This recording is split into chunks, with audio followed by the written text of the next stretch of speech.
The Dorkening and all affiliated shows are not intended for anyone under the age of 18. The following may contain discussions or scenes that have adult situations, graphic violence, nudity, strong sexual content, and graphic language. This show is intended for mature audiences only. Viewer discretion is advised.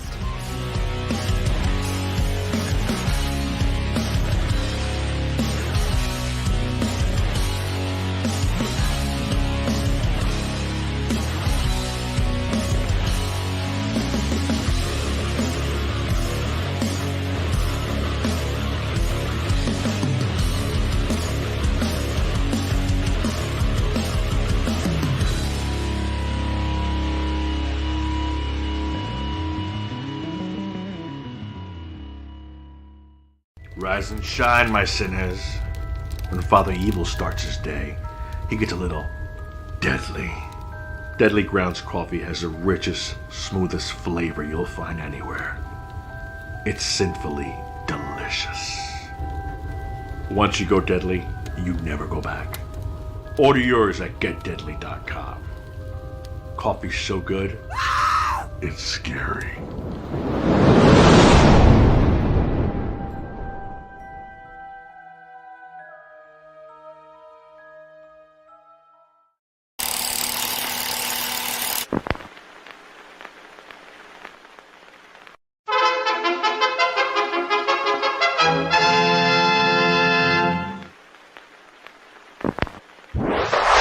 Persons under 18 will not be admitted.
What the fuck are we gonna do now? Get high.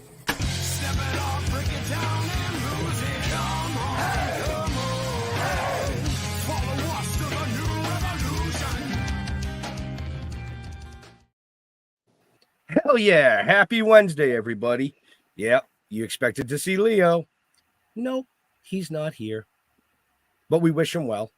He had a little procedure he had to have done, but we won't get into what's going on with his anus. So, taking Leo's place tonight, of course, is me. Great. I promise I won't fuck things up. But taking my place tonight is the one and only Jar Jar. What's up, Ben, Jeff? I'm happy to be here. This is pretty cool. Another Wednesday with you guys. So, where's Jeff? He is right there. There he is. I'm right here. Happy Wednesday. I'd say happy end of February, but it's fucking leap year. They added a day on me. Right? All right. What is up with that shit? I was all excited. It was the end of the month. No. You know, now I was reading somewhere that they really fucked up this whole calendar thing because if you think about it, everything's in 13s. Okay. This technically should be 13 months with 28 days. It's that simple.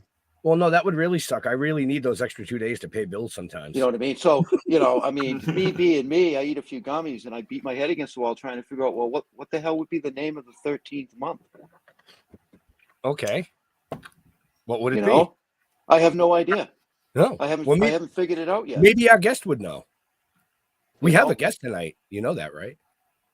Oh, we do? Yeah. Oh, yeah. Yeah, no, you're right. We do. Let's welcome. I'm gonna fuck his first name up. Was it Kevin Redzinski? That would be me. So. And you know what they call the month? They call it remember, because you'd have to remember that there was that extra month. And I Bravo! Right? Because you'd always forget. You gotta have another fucking month. They go, yeah, remember. The other thing I've thought is if they can add, like with the daylight savings and all, why not add a day to the week? I mean, if you added a day to the week, everybody would have an extra 3 to 4 days a month. You know what I mean? It'd be a little bit longer to pay bills. You might actually be able to take a day off. Just add a day to the week. And then when people go, yeah, but that'll screw up all the holidays. The holidays are all fucked up anyway. I go to my Home Depot now and they're going to have Christmas decorations for next year. You know what I mean? Oh, yeah. All that idea is, it's all gone. Like the seasons are done. And the earth is all fucked up. Seasons are blown out. You know what I mean? So add a couple of days to the month. Give people a break. All right. So what would the extra day be called? That's one. See, now that you got me. It'd be non-day. Yeah, Non-day. Sunday, none day. Because you do nothing. Non-day. See? Sunday, none You're day. doing nothing. I mean, well, with the way things go with our luck, it'd go from a 5-day work week to a 6. Well, you see, that's the thing. All right. That's the thing. Is that most corporations will go, good, one more day of work out of people. Right. You don't think they're going to give you an extra fucking day off, do you? Well, my question would be, if they're going to give you the extra day of work and everything over 40 is overtime, do you get overtime pay for that extra day? Yeah. Or do they say, no, now it's 48 hours a week? So there are far more questions to it than I thought. So the powers, so the powers that be are on to something with the 7-day week. So we'll leave them at it. But what's up? I got Jar Jar. We don't have Leo. You had to have something. It was something removed, you said? Well, hopefully not. Removed? Yeah. Hopefully not. Well, I mean, he probably sat on Leo, the you're going to be so upset not being here. Is that where I put it? Is that Yeah, they're looking. Where I left it? Leo's at that age now where the doctor requested one of those things where you have to drink a lot of liquid and sit on the toilet for a long time. Oh, been there. Yes. So Yeah, well, as long as they don't find his Yoda. Yeah. Right. Or missing glove. Who knows? Gloves we got, man. Glove I got. Hopefully he doesn't have this glove. Well, that would hurt like hell. I'd be in the wrong place. Actually, it's made for me by a glove builder named Rudy Salazar. I want to give him a shout out. Nice. That's cool. Yeah, he really came through for me. I started doing these conventions and stuff. I reached out to him, and I needed something that had the full palm, which is not the typical glove. The gloves have the palm cut out, but I need something a little easier on and off so I could pop it off, sign something, pop it back on, take a picture. So he made me a custom piece in a very brief period of time. So I'd have it for the first convention I did going back about 2 weeks ago. Because I just started with this convention stuff. Right. But right. How are you liking it? I do. I like it a lot because, it's funny because my wife said, well, I'm tired of hearing all these fucking stories. You tell them. She goes, now you're going to have a whole new crew of people who love to hear it. She goes, you're gone for a while. You talk yourself out and you come back with money and you're quiet. She's like, I love it. So I did the first one and it was great. I mean, the feedback I'm getting from people, that show was in Allentown. There was a guy, Joe, I believe it's Gibney. He drove from Philly, and wasn't even sure he's going to make it in time. But he's like, I really want to get up here. There was a chance to meet with you. I was like, holy shit,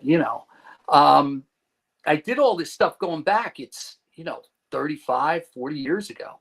Right. And at the time I was 21 and 22 doing the work. And I was shooting more for, actor and that kind of thing. I went out there to write, which I should have stuck with. But once I started hanging out with writers, they start going, look, there's a reason that we're writers. And it's because we don't look like an actor. They're like, you look like an actor, be an actor. And I let my ego get to me and I go, oh, I'll act. And I started, the first gig I did was on Heather's.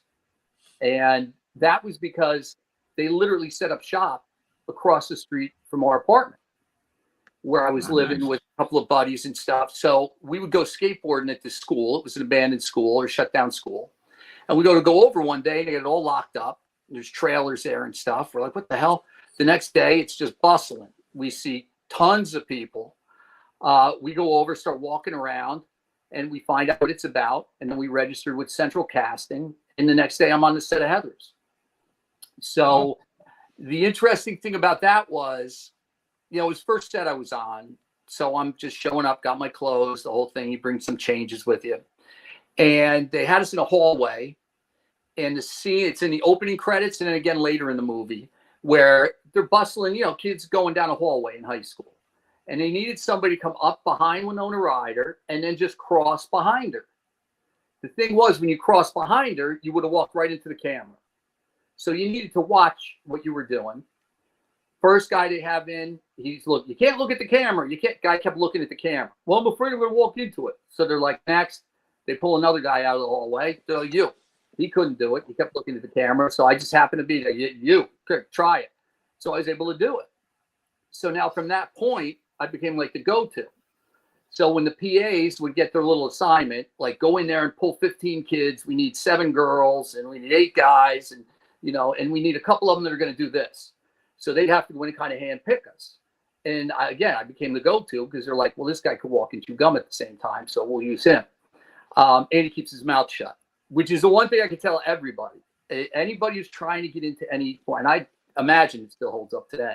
If you find yourself on a set for any duration of time, keep your mouth shut.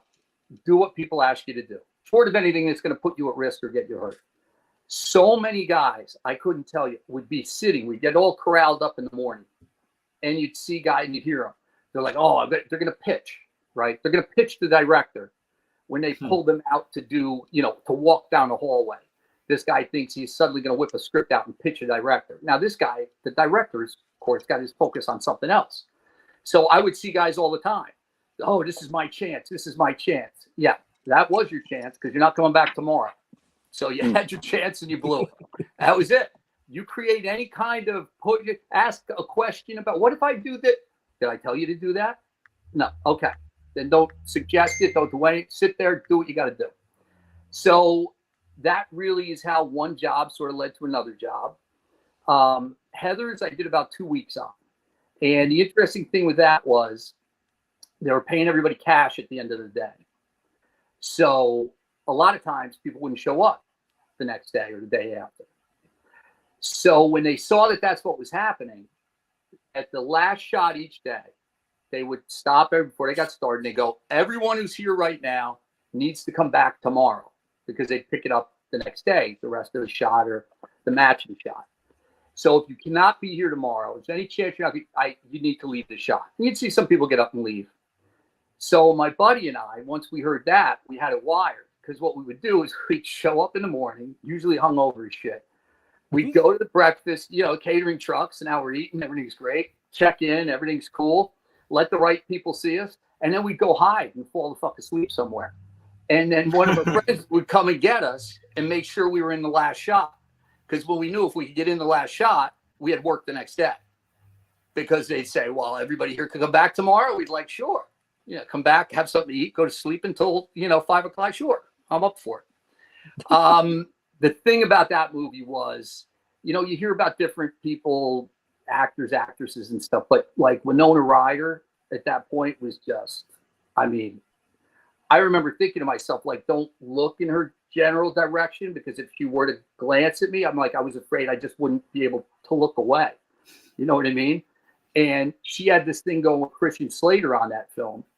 So I'm like, I don't need this guy looking like, this guy. He might be good crossing in the hallway and all, but he's talking up Winona a little too much. Get him the fuck out of here. And of course, Christian Slater or me, I'm going home. Yeah. So I kept to myself with that. Again, it was the first set. I did try the one girl that was there, Lizette, who actually I found out had a big background in child modeling, with coming up with Brooke Shields and stuff. But we end up in a cafeteria scene, and we're between takes, and now she's like right across the table from me, and I'm like, well, I gotta say, and it's not Winona, so I'm not worried about pissing Christian Slater off. So I look over and I see she's got a watch, so I'm like, can you tell me what time it is? And or do you know what time it is? And she says, no. And just sits. So I'm like, oh shit. So I point at the watch, and then she goes like this, and she says, this is a prop. This doesn't work.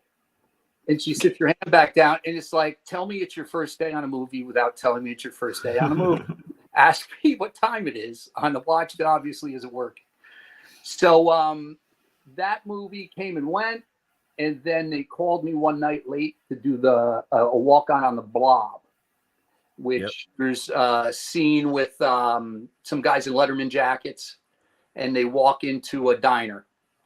And then Kevin Dillon's character comes in, and there's a death scene in the kitchen.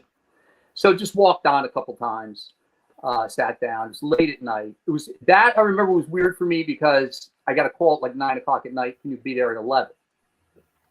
And that's the thing about it with all the Freddy stuff, because I did Nightmare on Elm Street 4, and then I did the series Freddy's Nightmares. And I remember on Freddy's Nightmares at one point thinking to myself as I pulled up, because the sun's coming up, I'm pulling up home, after all night shooting. And it occurred to me that at some point in the week, I had been awake during every hour of the day. You know what I mean? Like your schedule pushes into the next day, they give you your little turnaround, and you're back the next day. All of a sudden I realized I'm like, Tuesday I was working at 4 a.m. and then Friday I was working at 4 p.m. and everything in between. So it was incredibly grueling. A lot of that horror stuff was dangerous.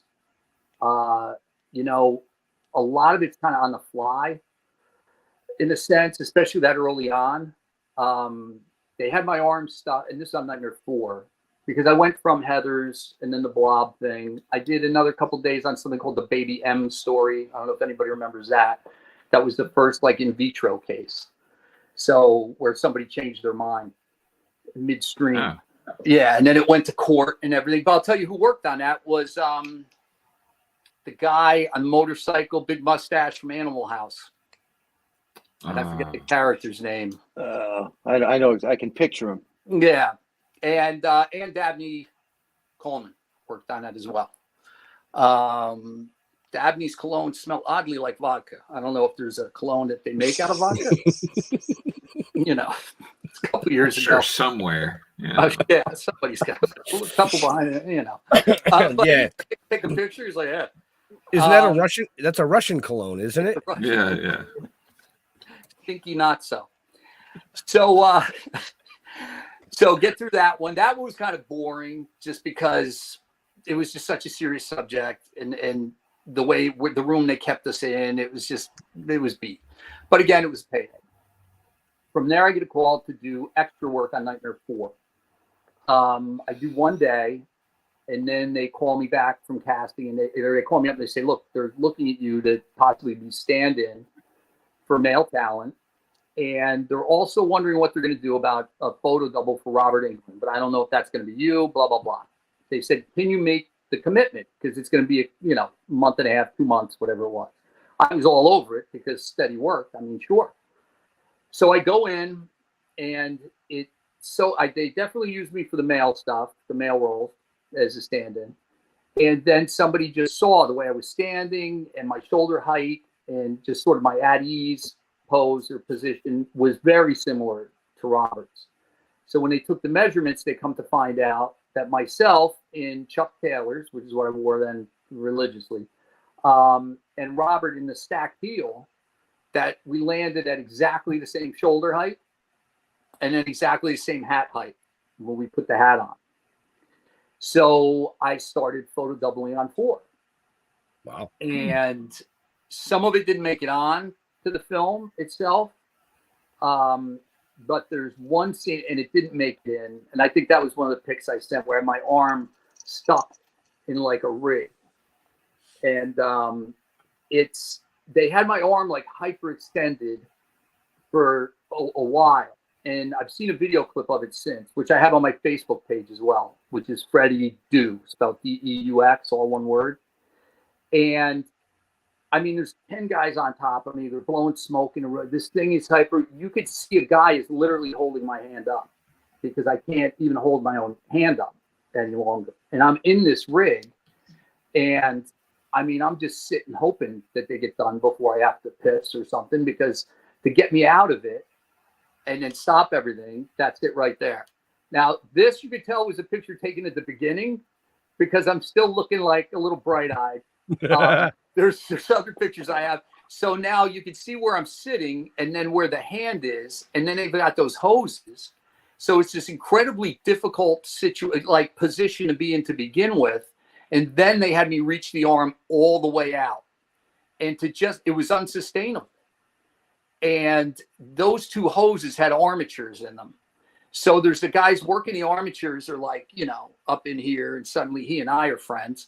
And you're just trying to get through all this stuff, and they're blowing the smoke, the noise. I'm writing a book about all of it, my trip to get out there, and then my experience there.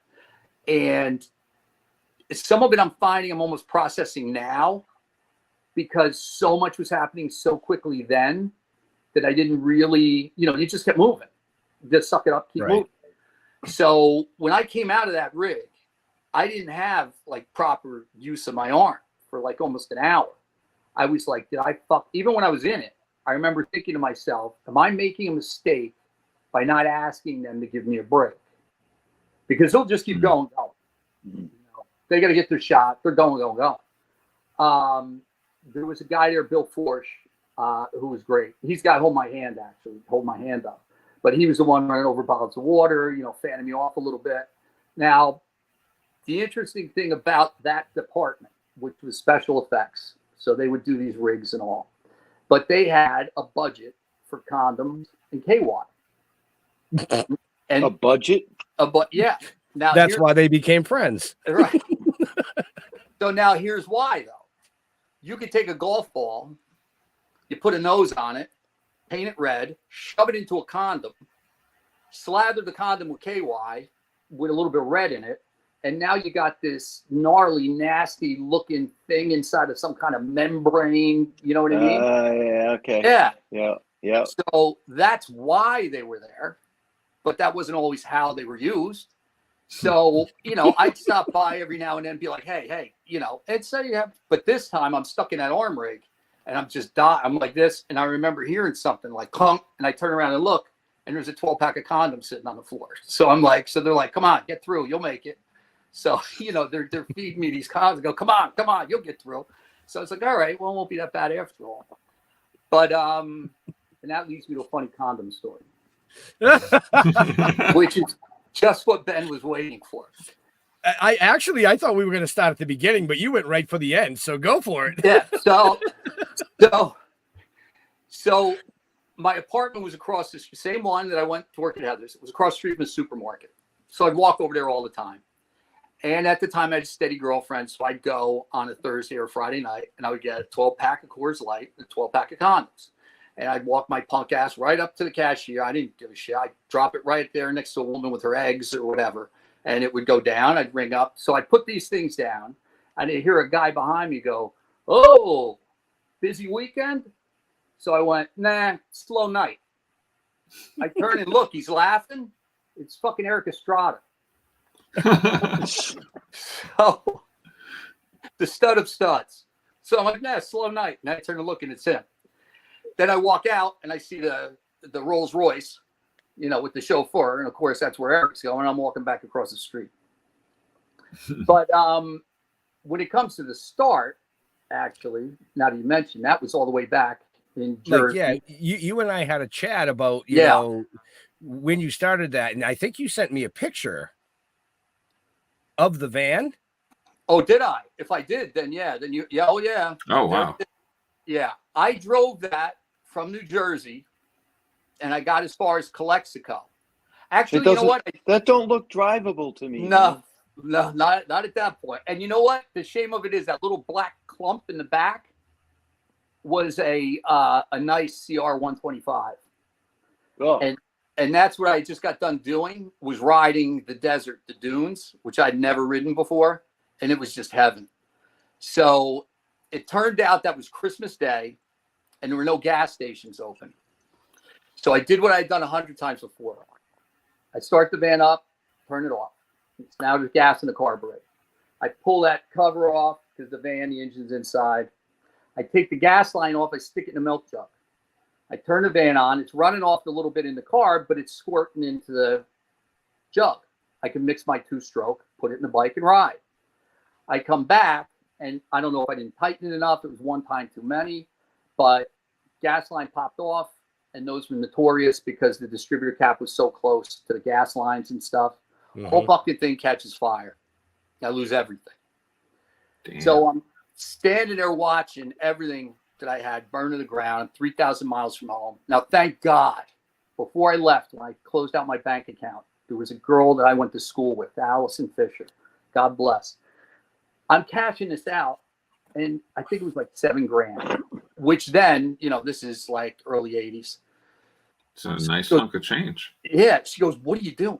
I go, I'm going to drive cross country, go to California. She goes, you can't take that. I asked for $1,000 bills. That's how stupid I was.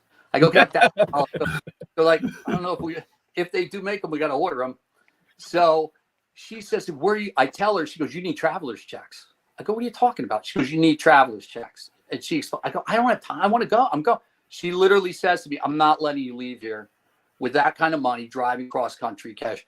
You will sit. I had to sit and sign each one. You know what I mean? The receipts, the whole thing. I'm sitting. I'm like, this is a pain in my ass. She goes, I'm telling you, you're not leaving. And I knew her from school, but it wasn't like we were best friends. So she was really putting herself out and going, no way. It's just not happening. And thank God for it, because that's what ended up burning was the traveler's checks. But now I have to get refunded the traveler's checks. And I've lost all my ID in the fire. So I'm watching this thing burning.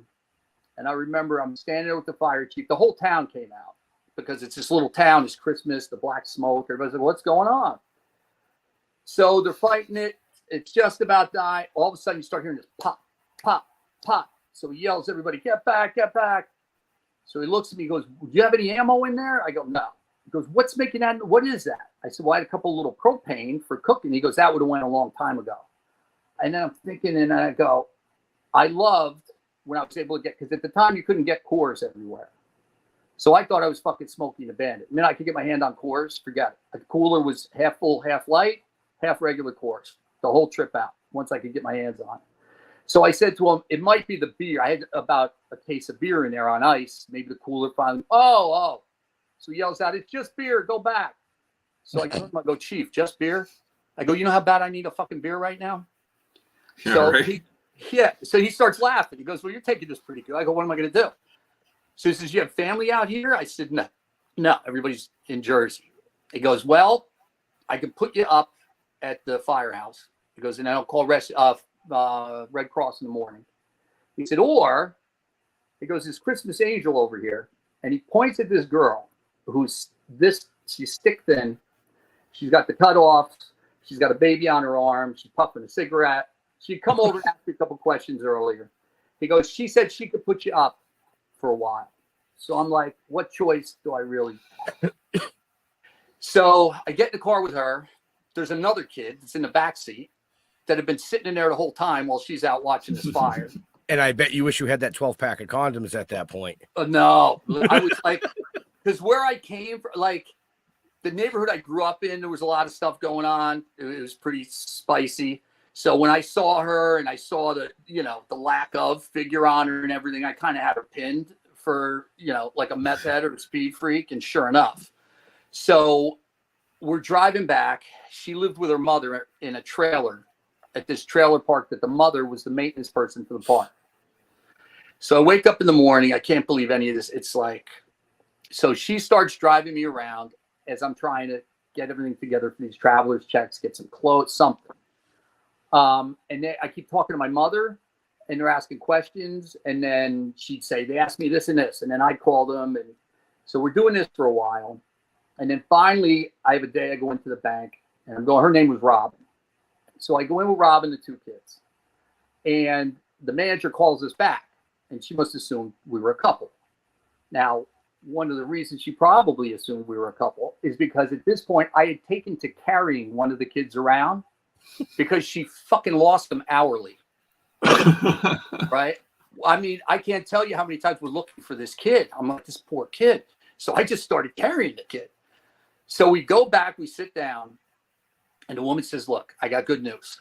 She goes, Friday is when I'll be able to refund all the traveler's checks. And in the meantime, I've been approved to give you whatever it was, like 5% that I could give you tomorrow to at least get you through until Friday because it was earlier in the week. I go, oh, okay. So now I'm realizing this woman might say a little too much. So I'm trying to figure, I got to get, because she said a certain percentage. So then Robin goes, well, how much is that? And the woman says $300. And she goes, yeah, but what's the percentage? She goes, no, that is the percentage. So, of course, being a meth head, she wasn't real quick with the math, but I could tell the wheels are turning. So I get up and now this is time to leave.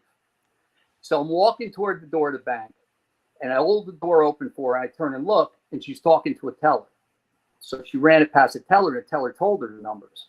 Well, now she's grinning ear to ear. Her ship's coming. She comes outside. She gets in the car. If it wasn't such a dire situation, it would have been funny how obvious she was. She's like, oh, you know what kind of camper a guy could get for just $1,000? And I was like, whoa. Now, I'd already seen her go to her dealer's house a couple of times. I'd seen some of the people she's hanging out with. And I'm like, instantly I grasped.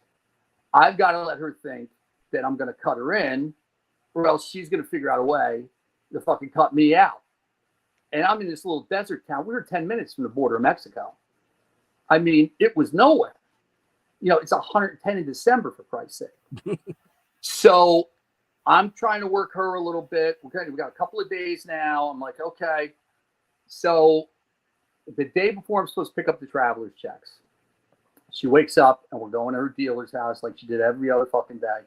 This guy, Ron, she would go into this guy's house and leave me with the kids in the car. The guy she just met at the fire like a week before, right? She's leaving me in a car with these kids. I'm like, this is chaos. So when we pull up, this guy's screens are still torn out and the screen door is still on the front lawn from when he got raided like the month before. He'd just been raided so many times he didn't bother putting shit back anymore. So I kept telling her I don't want to go in. I don't want to go in. Well, this time there's no kids in the car, so I know something's up. She says, I need you to go in with me. I go, I told you I'm not going in there. She goes, I need to act like I'm borrowing the money from you. I said, I gave you money. So when I got a little cash, I gave her something. She goes, yeah, but I owe him a lot more than that. She goes, and he's not willing to trade anymore. Lord knows what that meant. So then she lays it on me. After all I've done for you, so I go, oh, shit. I'm like, let me just get in there, get out of there. I'm getting the traveler's checks tomorrow. Everything will be cool.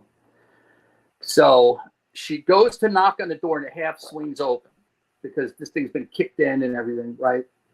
She walks in and we see this guy and he's slamming the phone down like this.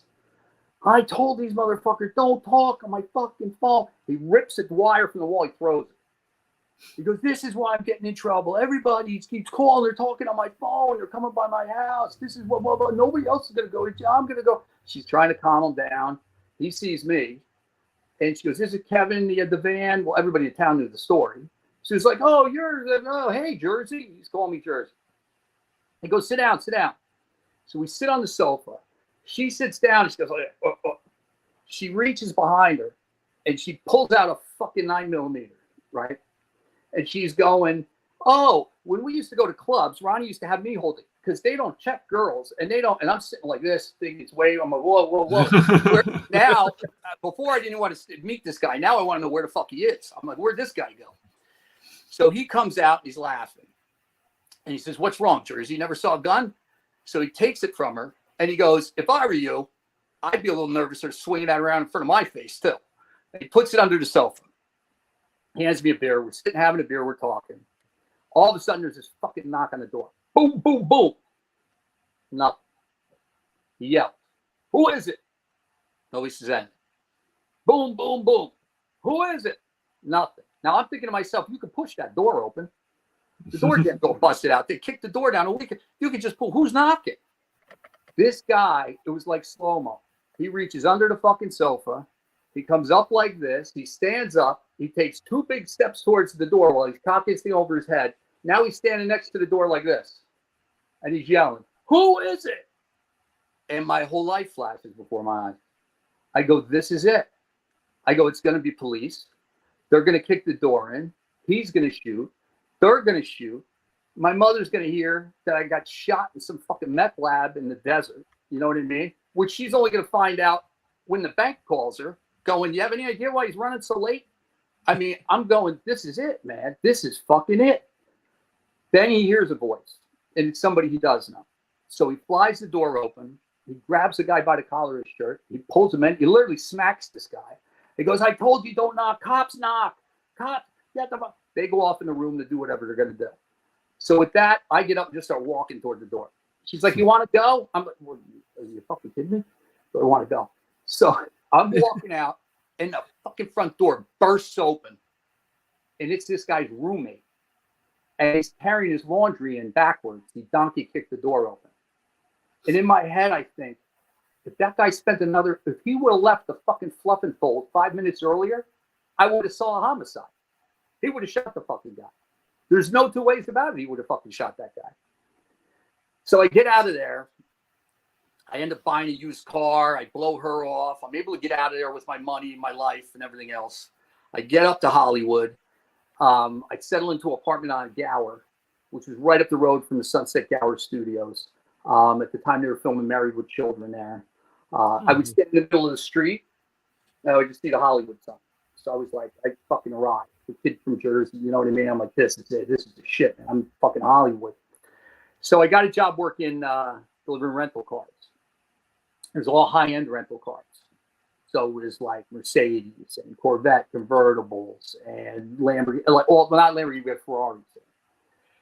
And we're delivering to everybody. I told Ben in the interview, Eric Roberts I picked up and then drove him back to the airport. We spent 45 minutes bullshitting. And we were talking about the difference between copping weed in LA compared to copping weed in New York. You know, I mean, it was cool. So I'd see a lot of people doing that. I got in a horrific car accident working that job.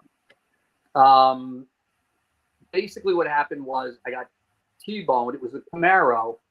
When they just started coming back with the Camaros big, and they'd have like the stripes on the bottom with the Z28, you know, to be like yellow, orange, brown, whatever. And then the T-tops. This thing had T-top thing had less than 500 fucking miles on it. We get hit so hard from the side, we slid sideways a good 30 feet. And then when it bit, finally, I slammed my shoulder, tore my rotator cuff. I removed the rearview mirror with the back of my fucking head. We end up in the ambulance, the whole thing. And I'm getting wheeled through Cedars-Sinai. And it's like a movie where you're just seeing the ceiling tiles go by and the lights, you know, because you're laying in the gurney. And I'm looking and I'm still half delirious. Oh, we're going. All of a sudden, going. Then it gets quiet. You can kind of hear muffled voices. And then it just goes fucking pitch dark. And I'm like, fuck. I'm like, well, this isn't good at all. I'm like, I hit my head and I'm in the hospital and now it's dark as shit. What the hell is...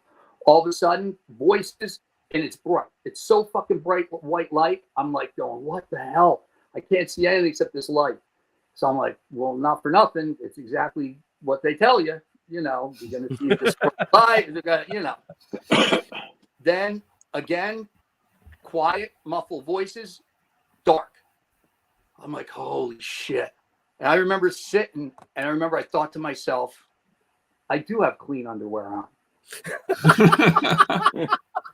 But then I thought about how much of a wreck my apartment was in. I literally start to cry because I'm like, oh my God, I'm leaving it. So now I just had this thing in the desert. I thought I'm going to get fucking shot. Now I'm dying in this fucking car accident. I'm like, well, I got to LA at least. So all of a sudden, boom, again, a super bright light. So now I just start calling out. I go, I know what this is. I'm all right. I'm good with it. I'm fine. I'm dying. That's it. And then I hear a voice. You're not dying. I'm like, what? No, I'm dying. I go, no, you're not dying. I go, but I got bit and there was this lump. I get this lump, like my brain is coming out. And all of a sudden, there's like a person hovering over me because I can smell like a cigarette breath. And the guy goes, no, that's coagulated blood. That's not your brain. And you're not going to die. You don't stand a chance of dying. He goes, everybody knows you're in here. I go, what, in here? Because I'm thinking, oh, I'm stuck in purgatory. I go, I'm in here. He goes, yeah, you're in a storage closet. I was in a fucking utility closet that every time you'd open the door, the light would go on. So then when it would leave, the light would go out. I think I'm moving through dimensions. Meanwhile, they just stuck me in a closet. He goes, everybody knows you're in here because we can't believe we're so busy. We had to stick somebody in the storage closet. And you had the least chance of dying, so. That was it, because everybody knew you were here. Everybody's in and out grabbing shit. So they're like, we'll stick them in there. You know, we're not going to forget about them because everybody's in the closet every fucking 5 seconds. So then the nurse comes in and she's like, Kevin, you still with us? I go, she goes, you didn't go die on me, did you? I'm like, yeah, no. You know, I'm here. So all that shit before I even set foot on any of these sound stages and shit. So when I do start with the movie stuff, and I kind of gotten that already from home and the drive across. I was pretty sharp with like being on the lookout for dangers or what might happen. And after that kind of stuff, you know, your frame of reference changes dramatically. And even now to this day, as we're raising my daughter, she's, you know, up and gone. But I would say things, people go, what are you thinking? Like, that won't happen. I go, listen, I've had shit happen you would never think was going to ever happen. So I'd rather be prepared. So we started these movies. There were a couple of times where I'd be like, I really don't want to be around this, whatever it was going on. So now on Nightmare 4, they had an incident with a big Freddy, and people were pushing through it. Their whole body sort of pushing through this thing.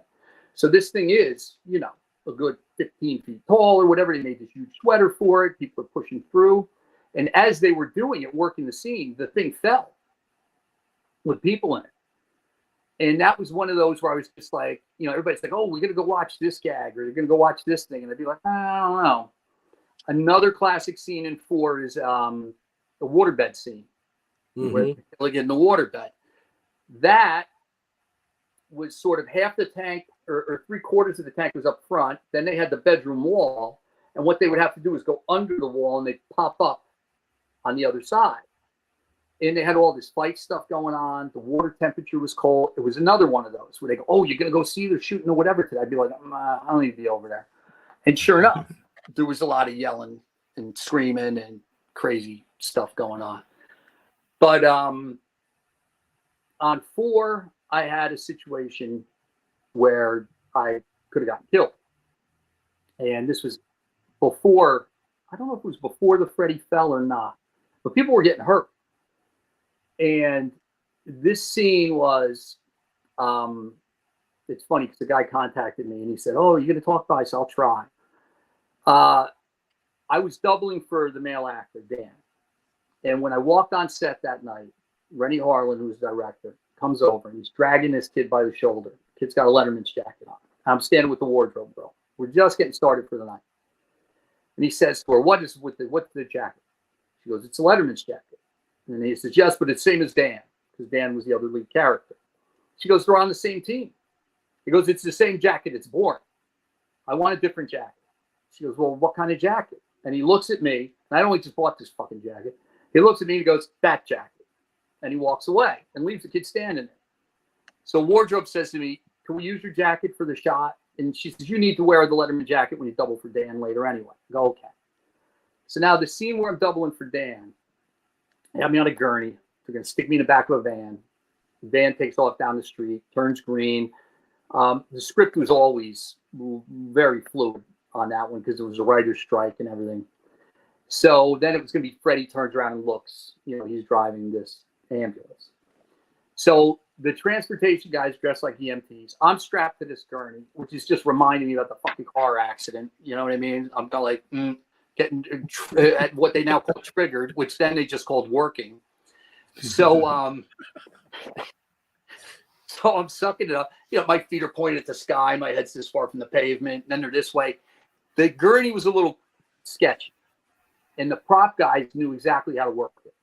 So they would walk over and show them. Boom, in it goes. But then the transportation guys couldn't quite get it. Prop guys again, boom, in it goes. So somebody makes the call. Goes, fuck it. Prop guys are going to drive the van. Get changed in EMT. 10 minutes, everybody back. All right. Well, they leave me laying on the stretcher, which used to happen all the time. They take some kind of break, but for the effort it took to get me in and out of a rig, they'd be like, just hang tight. And I'm like, what choice do I have, right? So I'm laying there waiting. Now they all come back. So talk about what we're going to do. Keep driving. You'll hear it get cut over the radio. Turn around, come back. Okay, everything's great. So first take. Up, put me right in, close the doors. Guys get in the van. We were tearing off down the street. Those two guys were ball busters. The van was not mic'd. So we're busting balls driving along. You know, they're bouncing it a little bit. I'm stuck back there. They're laughing. Driving. Suddenly one of them says to the other, he goes, you know, I don't even think we can see the set right now. This is ridiculous. And he said, well, they haven't called cut, and I'm not going to fuck up a shot. So driving. He goes, they can't, we need to just go back. Because, I mean, this doesn't even make it. Just go back. So we turn around and go back. And I'm still laying in the back. I asked them to let me up. They're like, just hold on. And I could see it getting brighter as we start to approach the set because everything's lit. And the one guy says, the other, they're kind of like, you know, what the hell is going on? Like, what? I go, I don't know. So we stopped the van, and I could tell we stopped short of pulling into where the set was. And people are now at the van. They're opening the doors. And they're like, you guys are okay? You okay? They're like, yeah. So they come around back. They get me out. And people are coming up. You guys, thank God you guys are all right. You know, this guy. And we're like, what the hell? So a PA comes over. And he says, why didn't you guys stop? And he goes, well, nobody called cut. He goes, we called cut. He said, we were screaming cut. He goes, we didn't hear it. So they come to find out the prop channel was different than the transportation channel on the radio. So they were screaming cut. We weren't hearing it. Now, the issue with that is they only had coverage at the first two intersections. And we went through 4 or 5. So at any point, once we passed the last coverage at that intersection, we could have just, it could have been over. It would have just been done. You would have really saw bright lights. Yeah, then it would have been for real. So we get back. I'm now realizing what happened. Now I'm shook. And the wardrobe girl was great. She goes, look, I just need dance stuff. Then you could just stay in the trailer. I'll just tell them that's where you are. Just take whatever time you need. So I go into the trailer and I take off the dance stuff and I open the door. And I'm standing there, nothing but my underwear. I hand her the clothes and I'm still kind of just, and I'm standing like trying to just digest all this. And one of the grips or somebody walks by and they're like, hey, Kev, glad you're okay. And I thought to myself, I'm standing in my underwear in the doorway of this trailer and I don't know what's happening. How okay am I? I'm like, really? And I curled up in a ball on the floor of the trailer and was rocking because I was trying to just digest all this shit. And I'm like, so between this thing in the desert, then this car accident, then this thing, I'm barely a year away from home. I'm 21, close to 22 years old. I'm like, is this what life is going to be about? I mean, is this what this is when you like go out on the road? And in a way it is. You're always trying to avoid getting killed. It's just not always in such an elaborate fucking fashion. So I debate quitting. And I think about what that looks like. Walking out and going, look. And I was sure everybody probably would have been like, look, I get it, you know.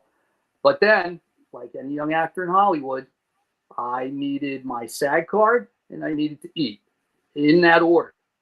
So quitting wasn't going to get me either. So I went out, went back to work.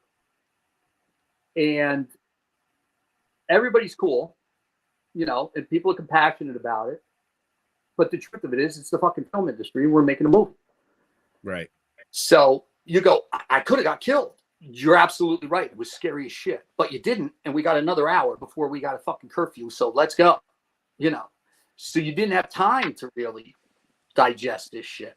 And I've heard other interviews. Mick Strawn, who did all the set and production design on 3 and 4 and a lot of other movies. And there's a book on it actually.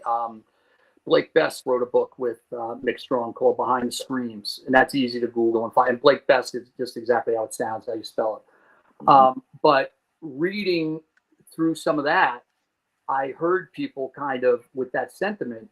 And one guy in particular, as he's talking with Mick, because they're interviews, And the one guy says, I haven't thought about this stuff in how long? He goes, and I got to tell you, I'm getting flooded. Because I'm getting flooded. And that's really what started happening for me when I sat down and started writing this stuff and then going through these old pictures. Because just so much happened, like all the time. It was just nonstop. And Freddy's Nightmare, for me, it was more like a mind fuck. And it took a toll more mentally than physically for me because I was a stand-in. You know, there were guys there hanging lights, 18 hours at a clip and just grinding themselves out. Yeah, I joked with Ben. I said, I don't know how those guys got through. I said, I could kind of speculate, being it was the 80s. I'm sure some of them had a little help to get through. Yeah, somebody was a little snuffleupagus. So, but my thing was, because I stood in for Robert, I could be put in these really crazy situations. And I would have to run through it maybe 20 times, whereas he's going to step in and do it twice. Because I'm while they're adjusting the lights and all that shit. So, sometimes people will have a little bit of a curiosity, like, oh, I wonder what it's like to actually lay in a coffin and have them close it on you. That was a scene that I had to be a stand-in for, because Robert, the first thing I noticed, and it makes total sense, they do not design them for whoever's in it to sit up, right? They don't. It's a squishy, spongy, springy. So every time I would have to sit up in this thing, it was like, it was a hassle. And then they'd put me back down, close it again. The curiosity about what it's like to be in a coffin, it's over after the first time it happens. I'm going to tell you right now. You can lay in there once, they close the door, they lift it up, they go, I'm good. But with this, they had to keep doing it until they got the lights right. They got this right. They got that right. And I'm the schmuck in this coffin, waiting for them to open it so I could half do a fucking crunch, try to get my ass up, just to go down again, close it again. Then sometimes we close a little longer. And I'm like, well, did they remember, like, what's going on? They forget about me, which has happened. They did a scene. It was plastic surgery was the theme of that particular episode. And they had me on one of these gurneys again and a sheet over me, and it cut out. So just my nose was the only thing you could see. And I'm laying down. And what would happen on occasion, we were all working these crazy hours. I was the only one that would end up spending some of his workday laying down. So sometimes with nothing, I'd fall asleep. So that was one of the times I happened to fall asleep. I'm under this sheet. And it would be the strangest thing because, I'd fall asleep sometimes and I'd wake up and I'd know, okay, I'm at work, but I didn't know if we were in the middle of a shot. It'd be dead quiet. Can't move. Yeah. So I'd lay there like listening for some indication that, we're in the middle of a shot. And sometimes we would be. Because all of a sudden I hear some dialogue. I'd be like, well, good thing I didn't fucking move. So with this, I wasn't hearing anything. So I'm like, what the fuck? Then I start hearing people coming back. They had taken a break and they left me there. The guy goes, you were snoring. He goes, you were snoring. I go, but I could use a break. They're like, really? You're sleeping. So that I had to kind of work with guys and let them know why it was happening. Because it wasn't like I was going, I stay up all night. Because that show was so grueling. I did very little partying while I worked on that show. Because it was such a grind. And I kind of, some of the grips I could tell they were resentful. I mean, these guys were up there busting their ass and they look and I'm sleeping. So sometimes a guy would walk by and he'd hit the bed with something, and he'd boom, I'm like, whoa, what? And I kind of talked to guys. I said, look, I don't want to fall asleep. Like I don't, you know what I mean? But they're leaving me laying there for an hour. I'm like, I'm fighting it, but and sometimes you kind of had to go somewhere else.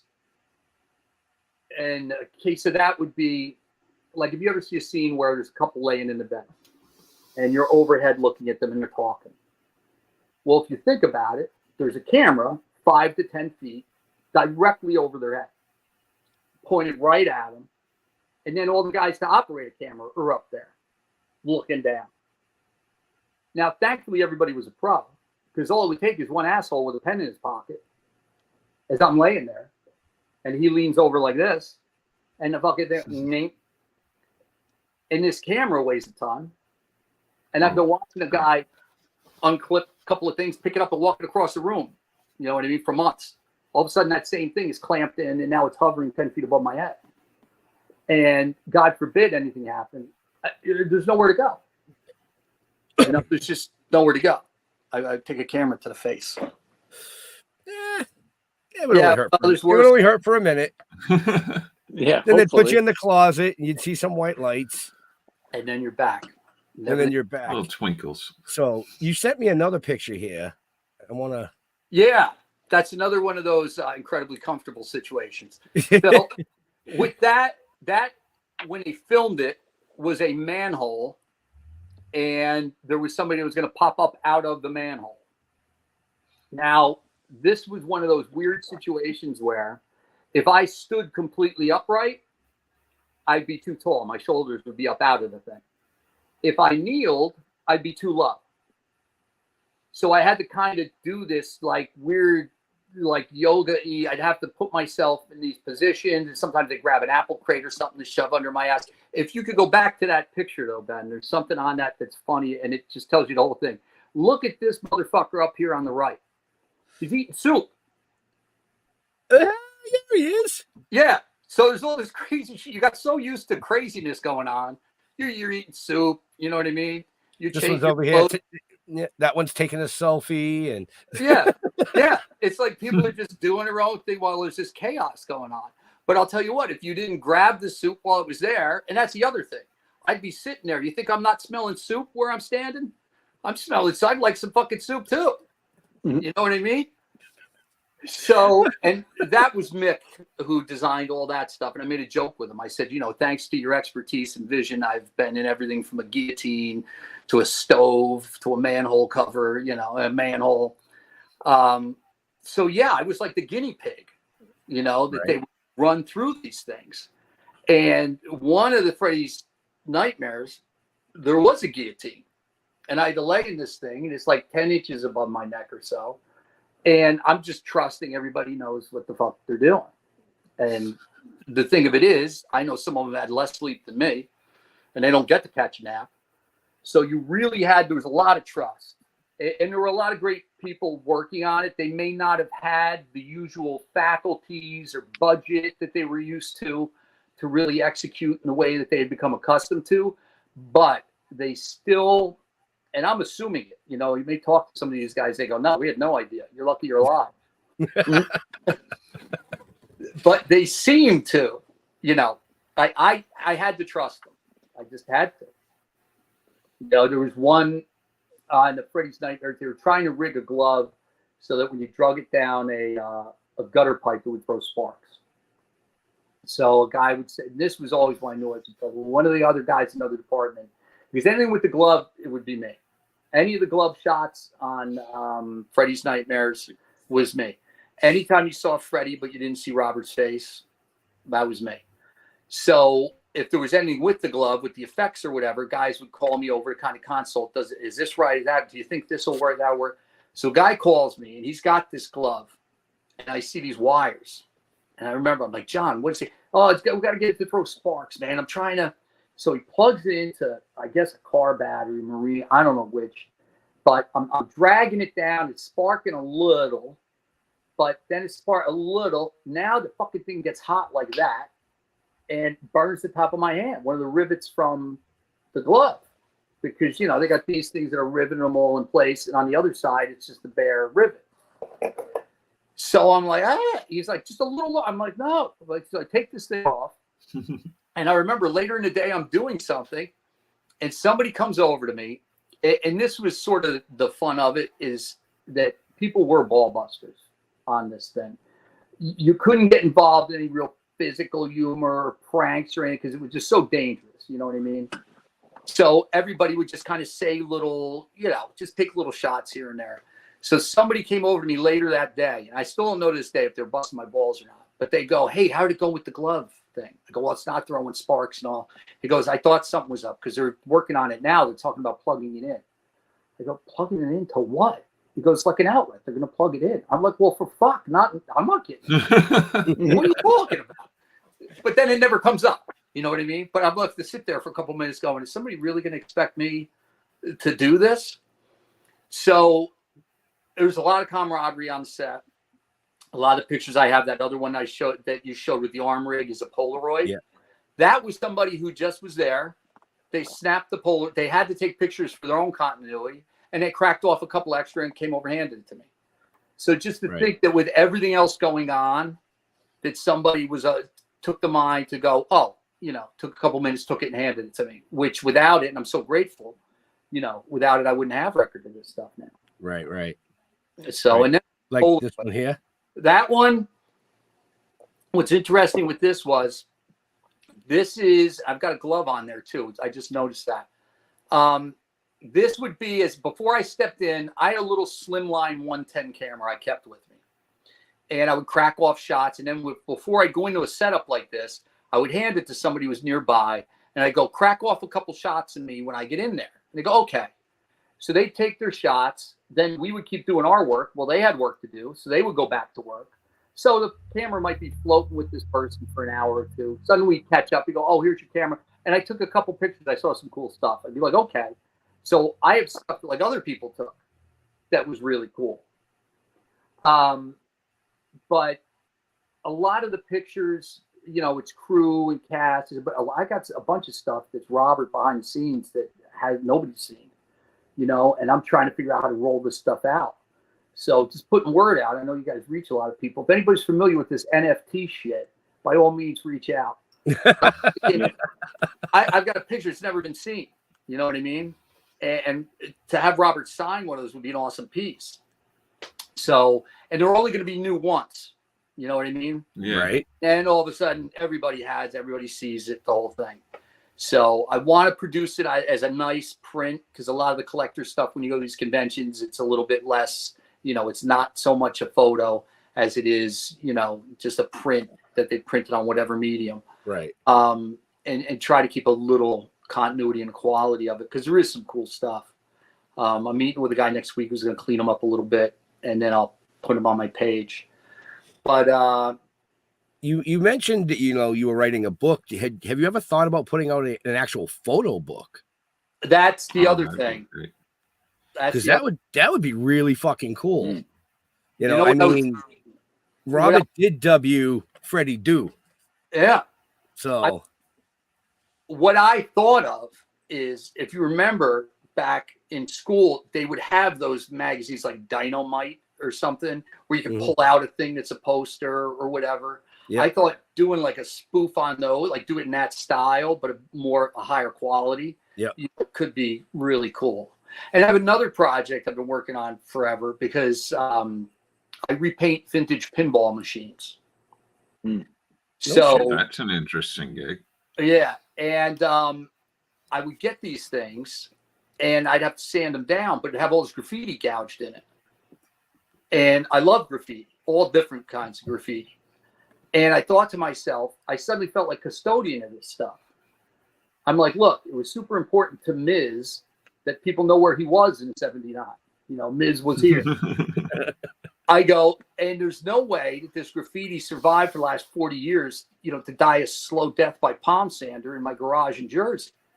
So I started taking pictures of the stuff, and I've got reams of it.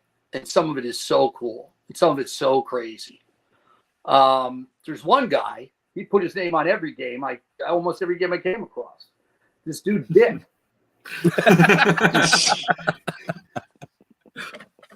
With a phone number, right? Yeah. Because there's like every game a Dick. And then sometimes we get scared. You'd see SWA stickers and stuff. I go, this is great. I got one that's got a bumper sticker. It says Elect Wallace. Wow. Which is the guy that was, he was anti-segregation and everything. Yeah. There's a bumper. And it's one of those old 60s, 70s ones where it's flat black and then it's got the fluorescent orange lettering. You know what I mean? And it's not even like a plastic that would hold up to weather. It's just like a paper. So that I got pictures. But I pictured a lot of that stuff. But I am looking into exactly how to roll it out. But I started with the book, and then the nightmare stories were coming up. And I started telling people, and they go, that's like, there's an appeal just with those stories. Yep. So then I was like, I'll write the book. I'll do these convention things. But then I was like, well, it's going to take a while to write a book. And it seems like, there's the demand there, the curiosity. So I said, let me just scale back to just the nightmare stuff. And then we started with these appearances, and it's been great. Right. So do you have any appearances coming up? I do. What I've got coming up is the next one's going to be March 10th. And that is in New Jersey, in Wayne, at the Collector Fest. And then there's also something called the Monster Expo. And that's up, I believe, nailing down. Oh. That one we're still nailing. I feel like I'm in a Rubik's Cube. Right? Yeah, you cut out for a second there and then popped back in. So you said the Monster Expo is up by and it went boop. I think that's in Maine. We're nailing that down. Ohio Terracon, but that's next year, is going to be Craven themed.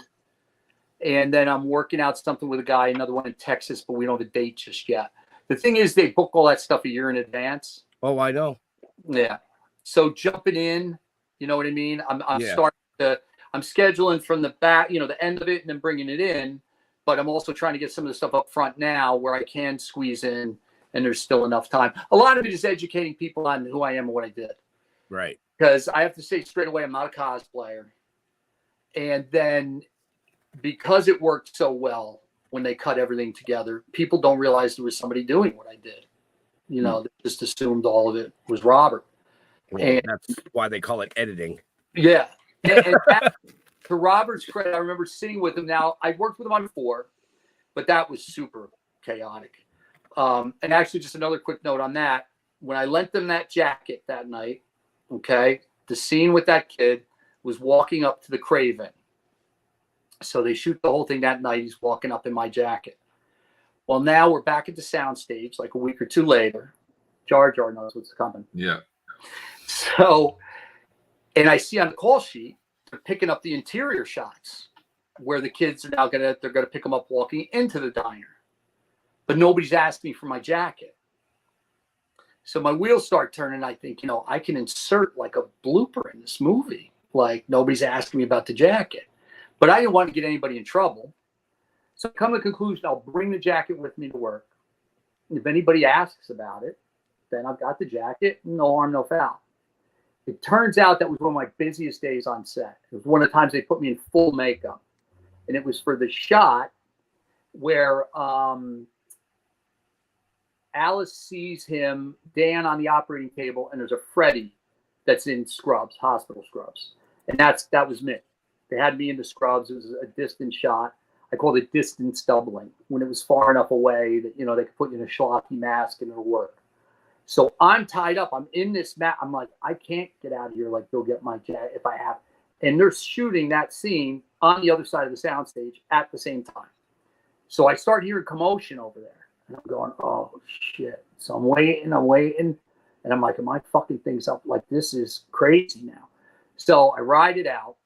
Come to find out, the reason it was so uptight was because the kid who showed up to play Dan's buddy was not the same kid as the shots outside. So if you look at that scene, when they come into the diner, not only is it not the same jacket, it's not the same kid. Wow. Yeah. Now that kid who originally did it was in my jacket. I knew from working on other films, Heather in particular, I remember seeing him a lot there. He didn't show up, or he couldn't show, because he had landed a featured extra role on Don't Tell Mom the Babysitter's Dead. So all those movies around that time and that genre, I could go through and almost like a Mystery Science Theater and be like, that's the guy that's in the hallway at Heather's. That's the guy that's at the high school on Nightmare 4. That's the same guy. Like, you'll see, if somebody looked at the background in those movies, you're going to start seeing the same motherfuckers because we all work the same shit. You know what I mean? So the blue, it's in there. I still have the jacket. And nice. All these years later, I did the same thing on Heather's because one of the scenes they used me in, I was the last corner desk by the door. And it's a scene where the one girl tries to overdose taking diet pills. So there's me, there's another girl, then Winona, and then Lizette's up front, the other side of the classroom. So she goes in and out, or she goes out, but there's a couple times it's on us. And I was always doing some kind of little bit of business. So I was like, I got to do something. So I was like reaching down and grabbing stuff from underneath a book and opening it up. But at one point, I left my shirt buttoned down, unbuttoned, like, a little bit down my chest. And I'm doing a thing. We do a couple of takes. And then when nobody's looking, I button my shirt back up a little bit. So now if you look at the movie, you'll see how in the beginning, I'm like George Hamilton, when I got the thing down to here and I got the tan and the whole thing. And then all of a sudden they cut back to me and the thing's buttoned up. But again, it's real small and real quick. But, I thought I was so slick. I'm like, I'm going to do something. I'm going to put a little something in this movie. Fuck with people. Little Easter eggs. Yeah. Yeah. Shit. But, wow. That's so funny. like the one where in the van where I almost got killed, they didn't even use it. They didn't even use it. Wow. So we are we are over time already by a little, which is not a big deal. It. Yeah, I mean, I think I've said like 7 words. I know. it's the quietest I've ever heard you. I giggled a little bit. No, I was loving. I was just loving the stories. But right, I do have a question for you. Absolutely. I was just gonna say, do you guys have your first I do, and last question? I do have a else question, and I've watched all the Nightmares. I love the movies. Obviously, that's my genre. How come there's no blade on the thumb? I've got to think it's more so that you could actually do something with that hand and use it to grab shit. Is the only thing I could think of. Okay. Because it's not. You can't get a proper 6-pack that way. No, that's true. Yeah. I'm just saying, True. It's true. How to get the thumb in there? With the thumb, it's not official without the thumb. Right? So yeah, ask Leo.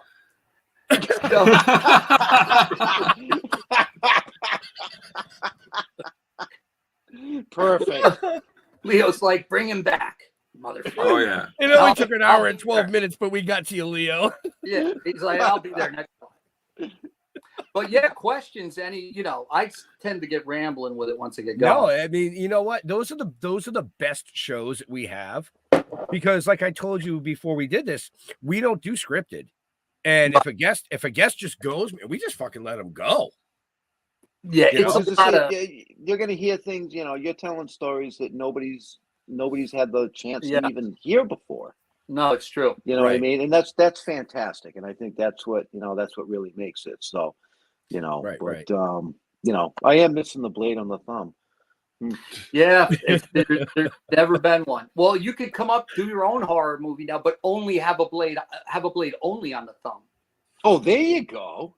Then it'd be constant because you couldn't slash. Well, that's the other thing.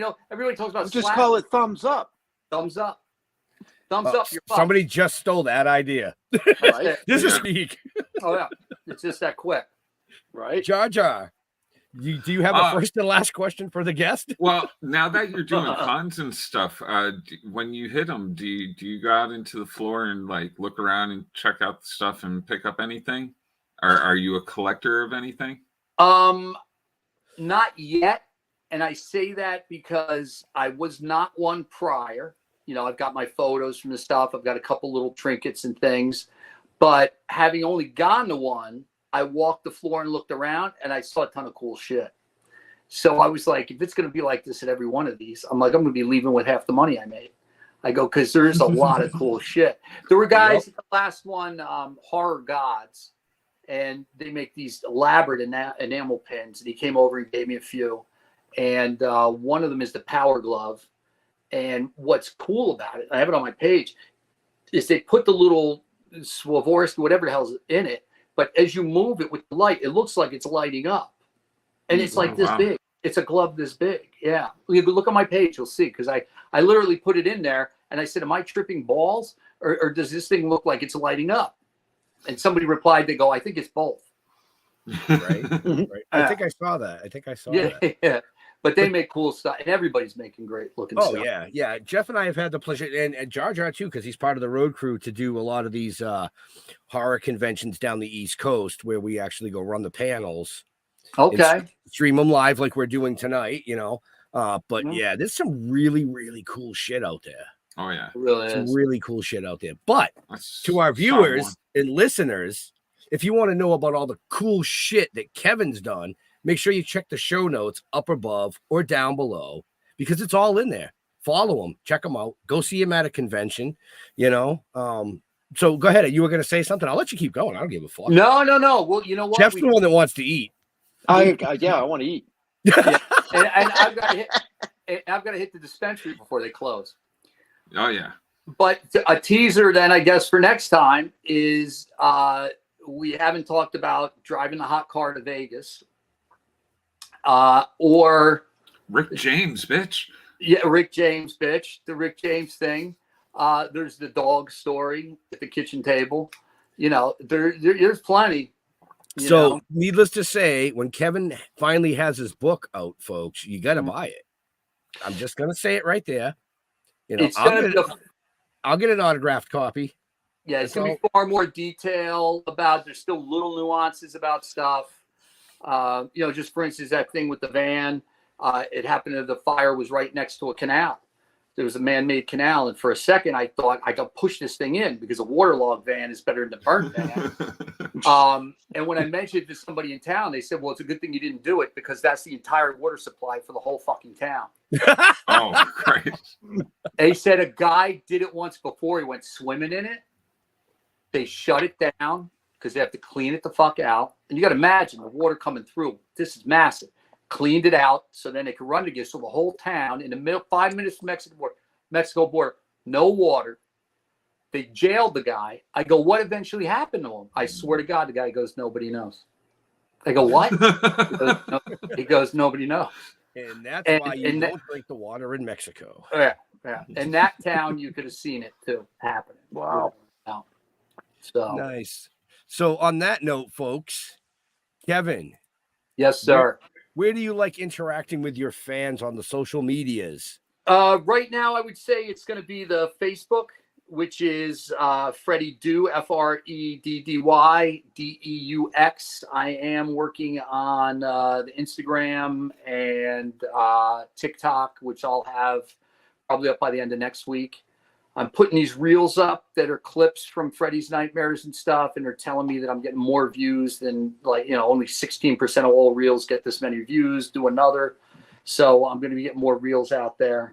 But I would say the Freddy Deux is the one, and then there's also a webpage which is www.freddy-2.com, and there's addresses on there, phone number to reach me if somebody's looking at books, stuff like that. Excellent. Jar Jar. Hey, come check me out on Tuesday nights on Splash Pages on YouTube and Facebook at 8 p.m. Eastern.